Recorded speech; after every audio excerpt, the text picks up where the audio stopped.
Hello everyone, this is Manjeet UPSC. हम discuss कर रहे थे सिग्निफिकेंस ऑफ द प्रीएम्बल। के एम मुंशी एंड भार्गवा को हमने डिस्कस कर लिया था। आज डिस्कस करेंगे अर्नेस्ट बार्कर। अर्नेस्ट बार्कर एक इंग्लिश पॉलिटिकली साइंटिस्ट हैं, मतलब वेस्टर्न कल्चर के हैं। वो कहते हैं कि जो प्रीएम्बल है वो ट्राइब्यूट है, मतलब श्रद्धांजलि है पॉलिटिकली विजडम की। जो हमारे फ्रीडम फाइटर थे, जो उन्होंने चीजें फेस की, उनके विजडम के साथ, और मोस्टली वो एडवोकेट थे। Wisdom of the author's of the preamble, मतलब जो पॉलिटिशियंस थे उनका विजडम के हिसाब से जो प्रीएम्बल क्या है, एक ऑथर की तरह काम करते हैं।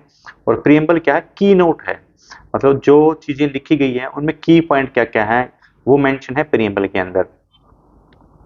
और बार्कर जी बोलते हैं, क्योट करते हैं उनकी पॉपुलर बुक के अंदर, जिस बुक का नाम है principle of social and political theory. Social and political theory कब छपी थी? 1951 में। उन्होंने क्या किया है कि जो प्रीएम्बल वो क्या की नोट है, क्या है, की नोट है। एक एम हिदायतुल्लाह है, former chief justice of India है, एम हिदायतुल्लाह। वो ऑब्जर्व करते हैं कि जो प्रीएम्बल है वो ऐसा प्रतीत होता है जैसे declaration of independence of USA. Means जैसे डिक्लेरेशन है ना यूएसए के प्रीएम्बल में। देखो सबसे पहले प्रीएम्बल यूएसए में आया था, हमने भी वहीं से कॉपी किया है। मतलब सारी चीज नहीं, बट की प्रीएम्बल होना चाहिए। तो वो बोलते हैं कि हमारे former chief justice of India कि ये मोर देन ए डिक्लेरेशन है, मतलब घोषणा पत्र से काफी बहुत बड़ी चीज इसके अंदर मेंशन्ड है। नोट ए इजी प्रीएम्बल क्या है, की नोट है बिल्कुल। क्या बोलते हैं कि वो बोलते हैं कि जो हमारा preamble soul of the constitution है, मतलब आत्मा है, और पैटर्न ऑफ द सोसाइटी की हमारी सोसाइटी किस टाइप की होगी, सोशलिस्ट होगी, ठीक है। और जैसे जस्टिस है, लाइबिलिटी है, इक्वालिटी, फ्रेटर्निटी, काफी चीजें उनके अंदर मेंशन है। और ये कहते हैं कि वो जो प्रीएम्बल है एक रिवोल्यूशन जो चेंज कर सकता है, मतलब एक क्रांति है प्रीएम्बल, जो हमारा जो फ्यूचर है उसको चेंज कर सकता है। तो नेक्स्ट क्वेश्चन ये उठता है कि जो प्रीएम्बल है ये पार्ट ऑफ द कॉन्स्टिट्यूशन है या नहीं है। ये कंट्रोवर्सी थी, विवाद था। फॉर एग्जांपल कि कॉन्स्टिट्यूशंस में इसको माना जाए या नहीं माना जाए, पार्ट ऑफ द कॉन्स्टिट्यूशन है या नहीं है प्रीएम्बल, या जैसे समरी है। तो सबसे पहले केस आता है 1960 में, बैरूबरी यूनियन केस। क्या नाम है? बैरूबरी यूनियन केस, ठीक है। उसमें सुप्रीम कोर्ट कहते हैं जो प्रीएम्बल है जनरल पर्पज के लिए है, और इसमें बहुत सारे प्रोविजन मेंशन्ड है, ठीक है। और ये की है मेकर ऑफ द कॉन्स्टिट्यूशंस, की क्या है, mind of the maker of the constitutions है। और ये ऑब्जेक्टिव है, इसमें ऑब्जेक्टिव लिख रखे हैं। सुप्रीम कोर्ट कहते हैं इसमें preamble is not the part of the constitution. देखो 1960 में क्या था कि आजाद हुए हमें 13 साल हुए थे। तो सुप्रीम कोर्ट भी इतना पावरफुल अपने आप को महसूस नहीं करता, क्योंकि नेहरू जी की छवि बहुत बड़ी लार्जर थी। तो वो बोलते हैं बैरूबरी यूनियन केस में 1960 में कि प्रीएम्बल किसका पार्ट नहीं है, कॉन्स्टिट्यूशन का। लेकिन फिर आता केशवानंदा भारती केस 1973 में। उसमें कहते हैं सुप्रीम कोर्ट की जो हमने पहले जजमेंट दी थी वो रिजेक्ट कर देते हैं, कहते हैं कि जो प्रीएम्बल है पार्ट ऑफ द कॉन्स्टिट्यूशन है। देखो जो सुप्रीम कोर्ट है वो इनफेलिबल नहीं है, मतलब उनसे गलती हो सकती है, ठीक है। तो सेकंड केस में, सेकंड जब केस आता है उसमें बोलते हैं कि preamble is the part of the constitution.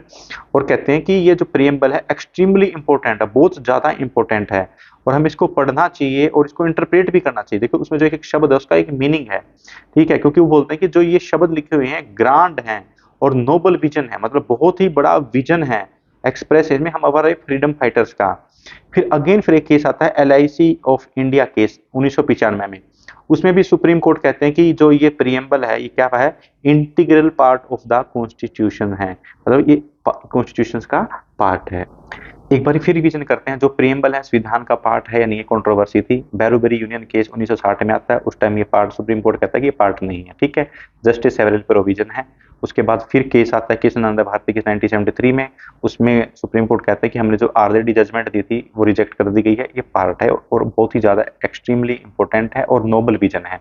फिर एक केस आता है 1995 में, the LIC of India case. उसमें बोलते हैं सुप्रीम कोर्ट अगेन बोलते हैं कि हमारा पार्ट ऑफ द कॉन्स्टिट्यूशन है, इंटीग्रल पार्ट है।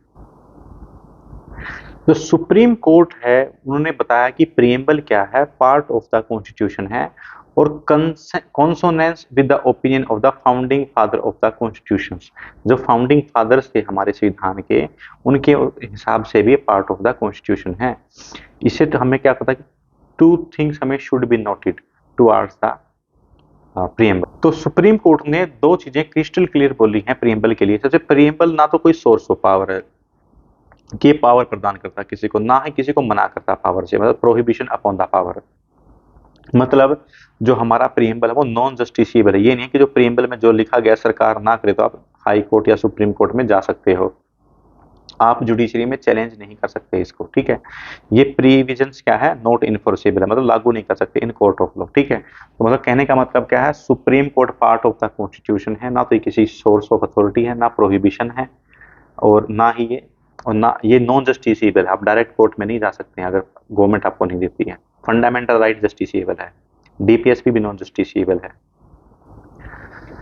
तो नेक्स्ट क्वेश्चन ये बनता है कि संविधान प्रीएम्बल को अमेंडमेंट मतलब सुधार कर सकते हैं नहीं कर सकते इसके अंदर, अंडर आर्टिकल 368, मतलब संविधान इसके अंदर प्रीएम्बल के अंदर छेड़छाड़ कर सकते हैं, कुछ चेंज कर सकते हैं नहीं कर सकते हैं।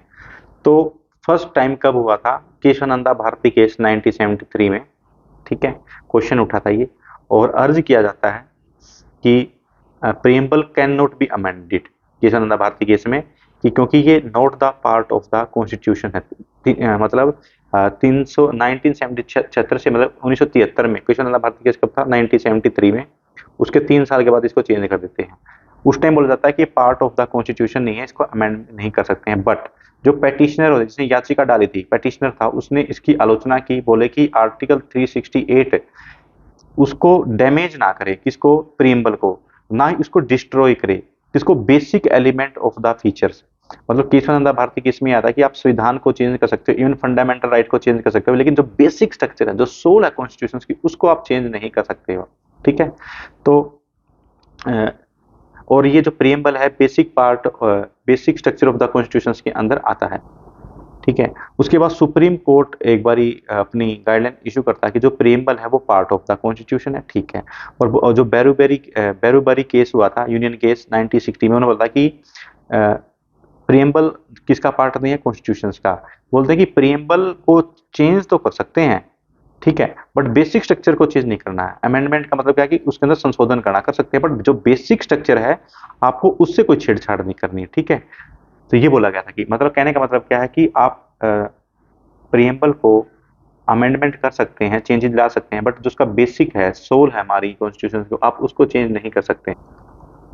तो देन बोला था कि प्रीएम्बल को आज तक ओनली एक बार ही अमेंड किया गया, सुधार संशोधन किया गया है, कब, मिनी कॉन्स्टिट्यूशन के टाइम में, 42nd कॉन्स्टिट्यूशन अमेंडमेंट एक्ट 1976 में, और 3 वर्ड ऐड किए गए, 3 न्यू वर्ड्स। कौन से थे, सबसे पहले सोशलिस्ट, मतलब गवर्नमेंट पूरों का ख्याल रखेगी, मतलब बेसिक नेसेसिटी प्रोवाइड करेगी, जैसे ये राशन वगैरह डिस्ट्रीब्यूट किए जाते हैं, ठीक है, प्रो गवर्नमेंट पॉलिसी लेके आएगी, और सेकुलर होगी, रिस्पेक्ट ऑल द रिलीजन्स, ठीक है, और किसी भी एक रिलीजन की तरफ बाइस नहीं रहेगी। इंटीग्रिटी, इंटीग्रिटी का मतलब क्या है, डिग्निटी ऑफ इंडिविजुअल, और इंटीग्रिटी मतलब देश की यूनिटी बहुत ज्यादा जरूरी है, unity and integrity of the nation सबसे ज्यादा जरूरी है।